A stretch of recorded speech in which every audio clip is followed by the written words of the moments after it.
여러분 안녕하세요. 논문 쓰기 특강 오늘은 9번째 시간입니다. 자, 오늘은 좋은 논문 쓰기 방법과 그다음에 글 쓰는 방법에 대해서 좀 이야기를 해보려고 합니다. 자, 좋은 논문 쓰는 방법, 인문사회에서. 자, 이거는 제가 요 전 시간에도 말씀드렸던 건데요. 단순히 어떤 프로그램의 효과를 테스트하지 마십시오. 네. 우리는 어떤 프로그램을 팔기 위해서 이 연구를 하는 게 아니에요. 그다음에 여러분들이 어떤 프로그램의 효과를 테스트를 했다고 해도 그 똑같은 프로그램을 다른 사람이 그대로 똑같이 할 그럴 가능성은 굉장히 낮습니다. 자, 그럼 우리는 무엇을 테스트하는 것이냐? 사실은 그 프로그램 밑에 깔려 있는 그 프로그램의 토대가 되는 이론을 테스트하는 것입니다. 어떤 프로그램만 테스트를 한다면 그것은 굉장히 깊이가 없고 얕고 피상적인 그러한 연구가 됩니다. 특히 여러분 상업적 프로그램을 가지고 테스트를 할 경우 윤리적인 문제가 생길 수가 있어요. 그 회사에서 여러분들이 돈을 받고 연구를 한 것일 수도 있고요.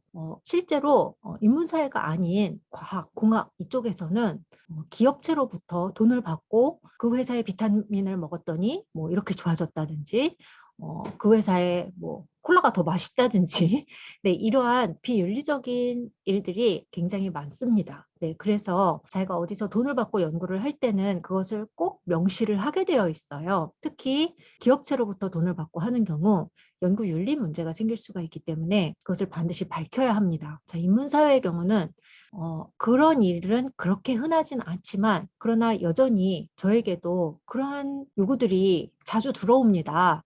게임 회사에서 혹은 어떤 기기를 만드는 회사에서 우리 기기 갖고 테스트 한번 해주세요. 이걸로 연구 한번 해주세요. 네, 이런 식으로 요청들을 해오는 경우가 있습니다. 네. 자, 여러분들이 어쩔 수 없이 상업적 프로그램을 가지고 연구를 해야 하는 경우 한 개만 갖고 하지 마시고요. 여러 회사의 것을 갖고 하시고 그다음에 논문에는 그 프로그램이 어느 회사의 무슨 프로그램이었는지를 명시를 하지 마십시오. 네.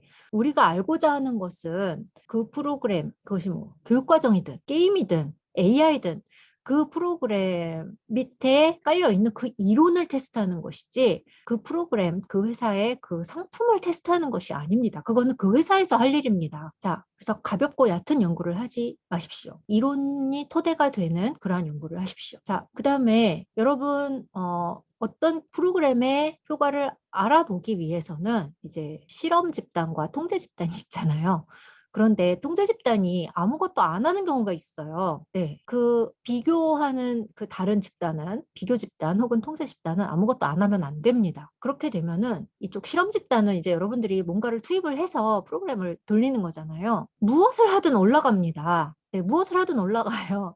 그렇기 때문에 그 다른 집단도 뭔가를 해야 합니다. 비슷한데 내가 테스트하고자 하는 그 이론, 그 변인만 다르게 해서 그 다른 집단도 무엇을 하는 것이 그 연구의 퀄리티를 더 높여줍니다. 여러분, 또한 오염 변인을 통제하시기 바랍니다. 교육 같은 경우는 사교육을 안 받는 아이들이 없잖아요. 사교육의 영향이 굉장히 강력합니다.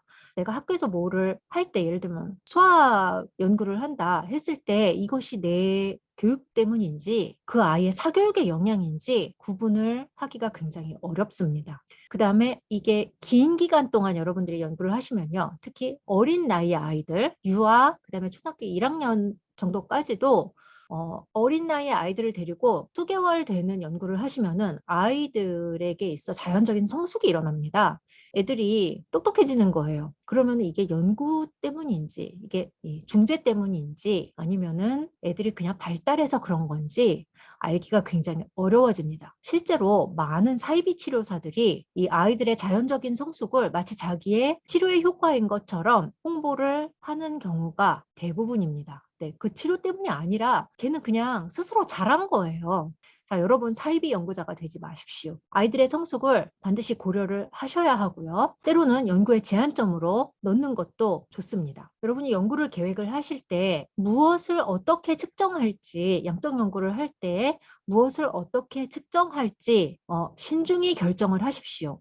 이 양적 연구는 종속 변인이 측정 가능해야 합니다. 측정할 수 없는 것은 연구할 수가 없습니다. 그게 양적 연구의 맹점이에요. 자, 그러면은 독해 능력을 어떻게 측정할 것이냐? 네, 굉장히 어렵잖아요. 그래서 독해 능력을 측정하는 테스트들이 있는데 또 반복적 테스팅을 하면은 프로그램과 관계없이 그냥 아이들이 그 테스트를 통해서 학습이 일어납니다. 그래서 저절로 점수가 올라가는 경우들이 있어요. 지나친 반복적 테스팅은 피하셔야 되고요. 그다음에 그 테스트가 정말로 독해 능력을 잘 측정하는가? 네, 이거에 대해서도 고민을 해보셔야 합니다. 네, 제대로 그 아이의 독해 능력을 측정해내지 못하는 경우도 많아요. 창의성 테스트도 마찬가지입니다. 네, 이것을 하면 창의성이 올라가는가? 네, 그것을 어떻게 측정할 것인가에 대해서 여러분들 굉장히 깊이 고민을 하고 연구를 하셔야 합니다. 네, 이 측정 도구의 문제 때문에 연구의 결과가 정직하지 않게 나오는 경우들이 굉장히 많이 있습니다. 효과가 없다고 나오기도 하고요.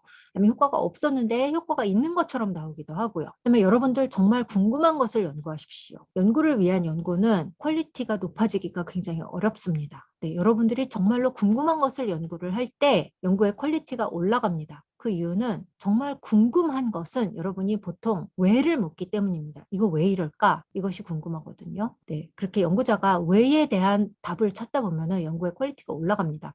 그런데 단순히 이것이 이것에 영향을 미치는가? 네, 이것이 이것에 효과가 있는가? 그러면은 연구가 그냥 그 피상적인 수준에서 끝나버리는 경우가 많습니다. 여러분 깊이 있는 연구를 하십시오. 깊이 있는 연구를 위해서는 이론적인 토대가 반드시 있어야 합니다. 그 말은 여러분들 공부를 해야 한다는 얘기입니다.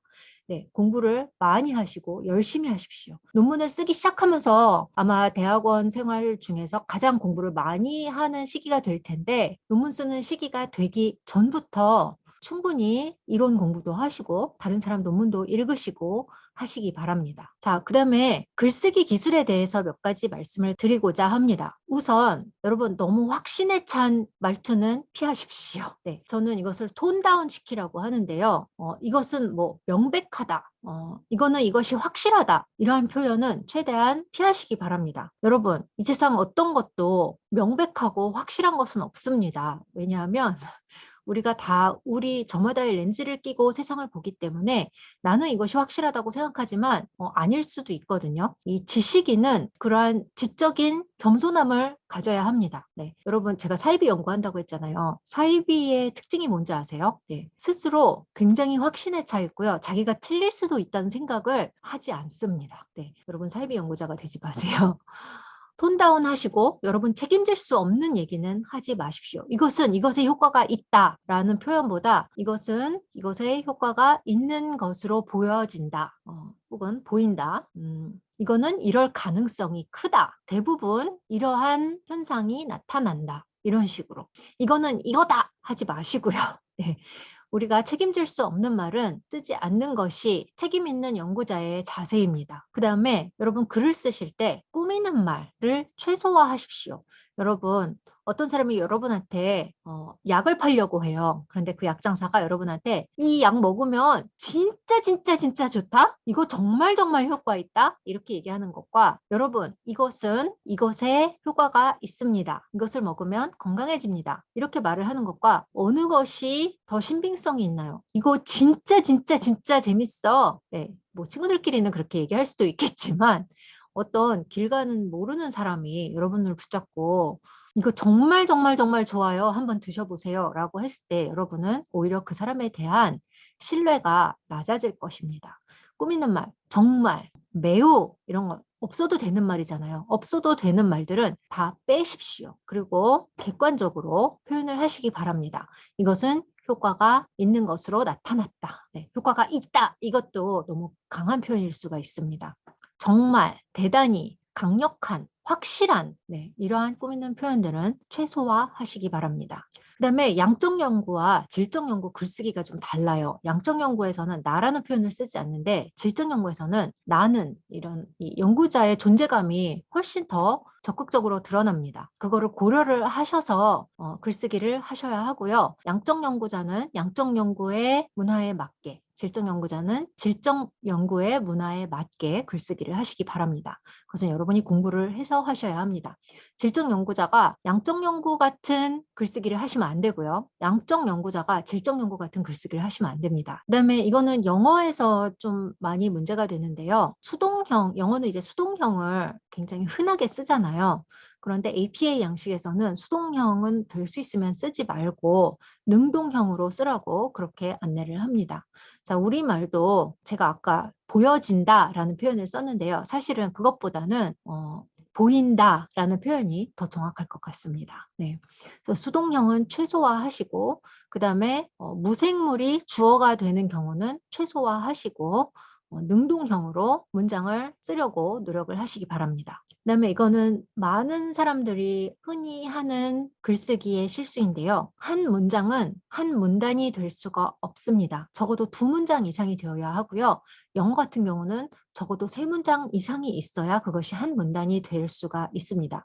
그다음에 여러분 논문은 SNS의 글쓰기가 아닙니다. 네. 그래서 여러분 논문은 논문의 형식에 맞게 글을 쓰시고요.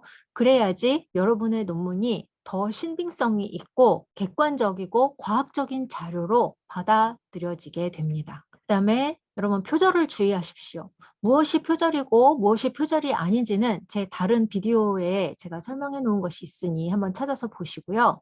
나의 생각이나 나의 주장이 아닌 것은 반드시 출처를 달아주셔야 합니다. 네, 이렇게 해서 논문 쓰기 노하우를 여러분들과 공유를 했습니다. 이제 마지막 논문 쓰기 10강에서는 여러분들이 인스타에 했던 질문들을 모아서 답변을 해드리도록 하겠습니다. 수고하셨습니다.